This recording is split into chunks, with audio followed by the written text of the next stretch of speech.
नमस्कार, मी ॲडव्होकेट गणेश म्हस्के. आपण पाहत आहात लॉंग ड्राईव्ह विथ गणेश. या आजच्या सिरीजमध्ये आपण एका आगळ्या वेगळ्या व्यक्तिमत्वाला आमंत्रित केलं आहे.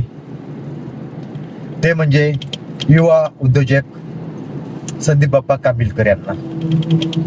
आपण जाणून घेऊयात त्यांच्याच तोंडातून त्यांच्याबद्दल.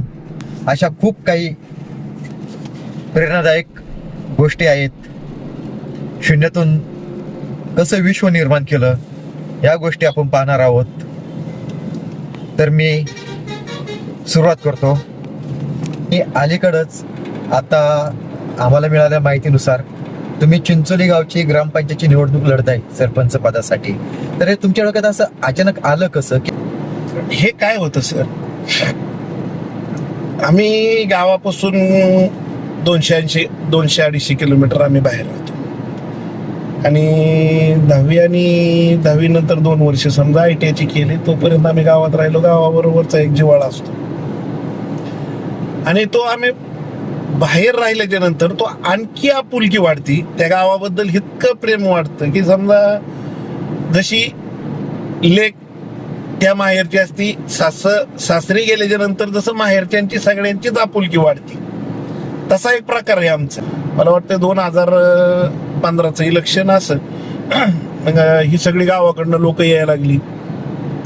मग आम्ही म्हणलं बिनविरोध करा इलेक्शन. तुम्ही आम्हाला इथून नेता, 2-2.5 लाख रुपये खर्च करता, इथनं गाड्या सगळ्या लोकांना जेवण चारता, गाड्या घेऊन जाता आणि तेच तुम्ही पैसे तिथं गावामध्ये काहीतरी खर्च करा, काहीतरी करा, कशाला विनाकारण इथून नेता.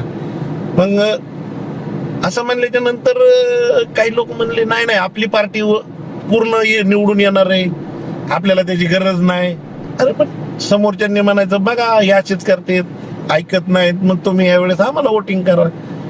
नाही असं तसं करत करत करत करत मग ते चांगले संघर्ष झाले. त्यानंतर मग मी जरा थोडंसं ते आमचे मामा होते ते कायमस्वरूपी सरपंच असायचे, त्यांच्या विरोधात गेलो. 5 वर्ष मी त्यांच्या विरोधात संघर्ष चांगल्या पद्धतीनं केला. ते उपक्रम राबवण्याचा कार्यक्रम केला मी. 5 वर्ष पूर्णतः झकडलो, जडलो आणि त्यानंतर तिथं थोडीच तोड निर्माण तयार केली. त्यावेळेला मला मामांचा फोन आला रात्रीच्याला की ती म्हणजे बाबा काही तू एक काम करा, तुम्हाला व्हायचंय आता सरपंच, तर बिनविरोध आपण काढू. मग बिनविरोधची एक आमची बैठक झाली. पाठीमागटली हे इलेक्शनच्या अगोदरची जी बैठक होती ती आमची बिनविरोधची झाली. बिनविरोधच्या बैठकीमध्ये असं ठरलं की मला फोन आल्याच्या नंतर मी म्हणलं तसं नाही, मी पण माझ्या पार्टीशी बोलतो. म्हणजे जी पार्टी ज्या सुरुवातीला अगोदर बिनविरोध करा, आपल्याला उपसरपंच पद घ्या, त्यांना सरपंच. आम्ही त्यावेळेला काही इकडनंही नाही इकडनंही नाही. पण म्हणून ह्या वेळेला मी काय केला विचार की जेणेकरून बाबा ह्यांचं असेल, हेही नको तेही नको, आपण आपलं चालू करू. जनता आपल्या सोबत येईल, जनतेला कन्व्हिन्स करू की गावचा विकासच करायचा असेल तर ह्यांची गरज नाही, तुम्ही पुढे या. सगळीजण पुढे आलात तर मी पण तुम्हाला साथ देईन आणि साथ देऊन आपण सगळी एकजूट होऊ, आपण करू. कारण गावातले पैसे गोळा करून गावचा विकास होत नसतो. हे काही शासनाचे गव्हर्नमेंटचे काही काम असते, हे निधी आला पाहिजे. तो महाराष्ट्रामध्ये फेमस असलेले काही गाव आहेत, त्यामध्ये हिवरे बाजार असेल किंवा पाटोदा असेल पेरे सरपंचांचा, हे असे काही जे रोल मॉडेल आहेत. तर येत्या काही काळामध्ये चिंचोली ह्या गावांच्या यादीमध्ये कुठे पाहायला मिळेल का?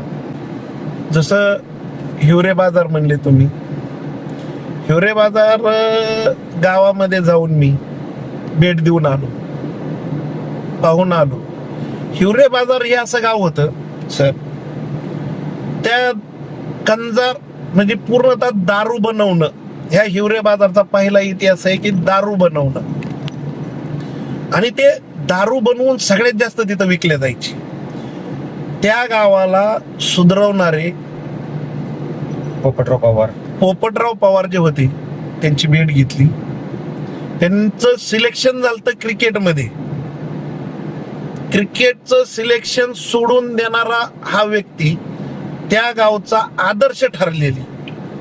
त्यांना काय गरज होती मग? हे सगळं एवढं कंजार असलेलं गाव हे सगळं सोडून दिलं त्यांनी. क्रिकेटमध्ये आज नामांकित म्हणजे ऑलिम्पिक हे ते सगळं खेळलं असते ते. तर त्यांच्याशी चर्चा झाली आणि ती म्हणले मी नाही, त्याच्यापेक्षा मी हिथं काम केलं आणि हे सुधरवलं आणि पुरस्कार. पाटोदा गाव पाहून आलो मी. पाटोदा गावात आमची फॅमिली सगळी आम्ही गेलतो, हिवरे बाजारला गेलतो. तर मला घरनं विरोध असायचा तर मी मग मिसेसला पण घेऊन जायचो, चला आपण बघून येऊ. आपण घर सुधरवतो, गाव पण सुधरवलं पाहिजे. नुसतं आपण सुधारणं लय महत्वाचं नाही, आपण घर सुधरवलं पाहिजे. घर सुधरवल्याच्या नंतर परत गावाच्या नादी लागलं पाहिजे, पुन्हा गाव पण सुधरवलं पाहिजे. तुम्ही गावातला जो विकास करणार आहात तर त्या विकास करण्यासाठी त्या गावाचा तुम्ही काही रोड मॅप किंवा ब्ल्यू प्रिंट असं काही तयार केलेलं आहे का? किंवा तुम्ही असं काही नियोजन लावलेलं आहे का की गावामध्ये आत्ता काही सुविधा नाहीत आणि तुम्ही निवडून आल्यानंतर, तुम्ही सरपंच झाल्यानंतर गावाला काय काय तुम्ही देणार आहात, याचं काही नियोजन वगैरे तसं काय आहे का तुमचं? तसे मॅप मी बनवून ठेवलेले आहेत. जसं काय विकास काय करता येईल, काय नाही करता येईल, ह्याचा सगळा आराखडा मी गेले 10 वर्ष झालं प्रत्येक गोष्टीत मी पाहतो. हे 2च गावं पाहिलेत मी, अशातला भाग नाही. मी प्रत्येक गावात गेलो ना की माझ्या डोक्यात असते की ही संकल्पना माझ्या गावात पाहिजे. तिथं गेल्याच्या नंतर माझ्या गावातले एक युवराज औंधकर म्हणून होते, मुख्यमंत्र्यांनी ते गाव दत्तक घेतलं होतं, त्यांचं गाव मी पाहायला गेलतो. ते युवराज औंधकर आता म्हणजे हायस्कूलवरती लागले, आता शिक्षक म्हणून लागले. तर त्यांना पण माहिती की जेणेकरून मी त्यांचं गाव पाहायला गेलो की मला ते एक एक गोष्ट काय की ते सगळे गावात करायचे, ते माझ्याकडे सगळे नोट आहे, मी सगळं लिहून ठेवलंय. मी प्रत्येक वेळेला कुठून आलं की ते लिहून ठेवायचं की माझ्या गावात हे झालं पाहिजे, माझ्या गावात ते झालं पाहिजे. मी सगळ्या गोष्टी जसं तुम्ही म्हणले की तुम्ही काय केले का, तर आजच्या घडीला आम्ही 10 ते 20 वर्ष पाठीमागे असले गत आहेत. प्रत्येक वेळेला एकच राजकारण होतंय की लाईट, पाणी आणि ह्याच्यावरतीच मुद्द्यावरती रोड आणि ड्रेनेज, हेच मुद्दे आणखी येतं. जसं मला समजतंय त्यावेळेस पासून तेच मुद्दे सांगतात आणि त्याच मुद्द्यावरती राजकारण होते.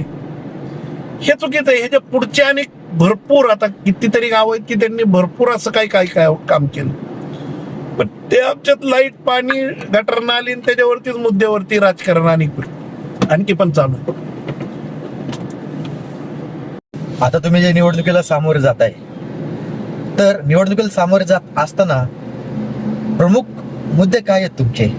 जे तुम्ही सांगितलं की लाईट, पाणी, आजपर्यंत त्याच गोष्टीवर निवडणुका लढवल्या गेल्यात, असं वेगळेपणा काय आहे तुमच्यात? तुम्ही असं लोकांसमोर काय घेऊन जाणार आहात की जेणेकरून लोकांनी तुम्हाला सरपंच करावं, असं तुमचं विजन काय आहे?